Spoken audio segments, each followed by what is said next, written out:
جب صلح حدیبیہ کا معاہدہ ہو گیا تھا تو یہ 10 سال کے لیے جنگ بندی کا معاہدہ تھا کچھ شرائط پہ.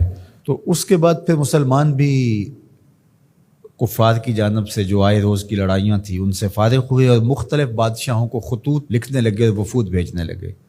ادھر عرب بھی کھلم کھلا تجارت کرنے لگے. تو کیسر روم ہرقل یہاں آیا ہوا تھا.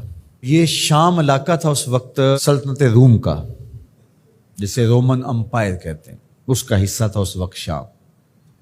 تو وہ یہاں دورے پہ آیا ہوا تھا. تو حضرت داہیہ کلبی کو خط دے کر کے اسلام کی دعوت کے ساتھ حضور علیہ السلام نے بھیجا تھا.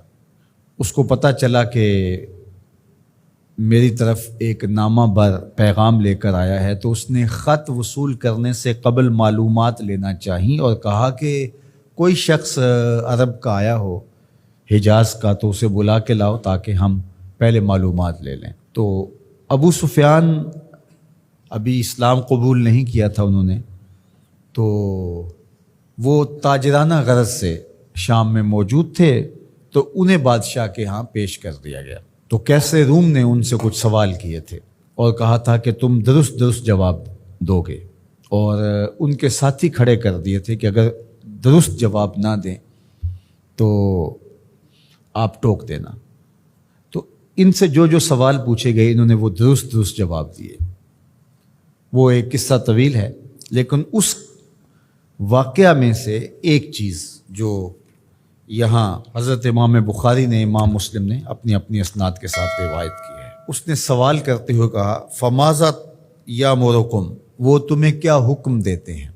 ابو سفیان کہتے ہیں کہ میں نے کہا کہ وہ کہتے ہیں اعبدوا اللہ وحدہ ولا تشرکوا بہ شیئا، صرف اللہ کی عبادت کرو اور اس کا کسی کو شریک نہ ٹھہراؤ.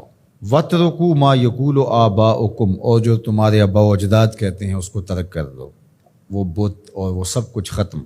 اور وہ ہمیں نماز کا حکم دیتے ہیں. وَالصِّدْقِ، اور سچ بولنے کا حکم دیتے ہیں. والعفاف، اور پاک دامن رہنے کی تلقین کرتے ہیں. والصلہ، اور رشتہ داروں کے ساتھ اچھا سلوک کرنے کا حکم دیتے ہیں. تو حضور علیہ السلام کی بنیادی تعلیمات، ان میں سچ کو اختیار کرنے کی تلقین فرمائی گئی. پھر وہ اس نے جب سنا تو اس نے کہا یہ علامتیں جو آپ نے بتائی ہیں اور جس طرح کی تعلیم یہ دے رہے ہیں، یہ سچے نبی کی ہی علامت ہو سکتی ہے. تو ہمارے دین نے ہمیں سچ بولنے کی تلقین کی، سچائی کے ساتھ کاروبار کرنے کی تلقین کی، ایک دوسرے کے ساتھ معاملات میں، رویوں میں، طرز زندگی میں، انداز معاشرت میں ہمیں سچ کو اختیار کرنے کی تلقین کی.